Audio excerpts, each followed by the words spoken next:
ഇത്തവണയും എയിംസിന്റെ കാര്യത്തിൽ കേന്ദ്ര ബജറ്റിൽ കേരളത്തിന് നിരാശ തന്നെയാണ്. ഈ ഘട്ടത്തിൽ ചർച്ചയാവുന്നത് കേന്ദ്രമന്ത്രി സുരേഷ് ഗോപിയുടെ വാക്കുകളാണ് നേരത്തെയുള്ളത്. കേരളത്തിന് ഇത്തവണ എയിംസ് കിട്ടുമെന്നും അത് തൃശ്ശൂരോ ആലപ്പുഴയിലോ തിരുവനന്തപുരത്തോ ആയിരിക്കുമെന്നുമായിരുന്നു പ്രഖ്യാപനം.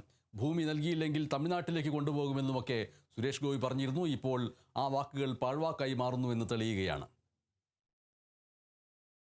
പുതിയ പുതിയ നിശ്ചയങ്ങളെടുത്ത് രാജ്യം വഴി ലോകത്തിന്റെ അഭിവൃദ്ധിക്ക് വേണ്ടി എല്ലാവർക്കും പ്രവർത്തിക്കുവാനും അതിനെ മാത്രം ലഭിക്കുവാനുള്ള ഒരു അവസ്ഥയുണ്ടാകും. ഒരു പ്രോജക്റ്റ് പറഞ്ഞാൽ ഇല്ലാതാക്കിയത് അറിയാമല്ലോ. അതിനേക്കാൾ വലിയൊരു പ്രോജക്റ്റ് എനിക്ക് അമിത്ഷാജി തന്നിട്ടുണ്ട്. അതിനൊരു സ്ഥലം തരുമെന്നോ ഞാൻ കാണില്ലേ കേരളത്തിൽ എയിംസ് വന്നിട്ട്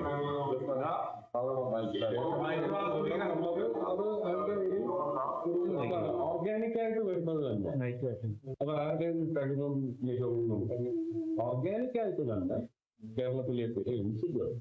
അതിനകത്ത് 2015 മുതലുള്ള നിലപാട് ഞാൻ പറഞ്ഞിട്ടുണ്ട്. ആ നിലപാടിൽ ഇപ്പോഴും ഉറച്ചു നിൽക്കുന്നത് കേരളത്തിനാണെങ്കിൽ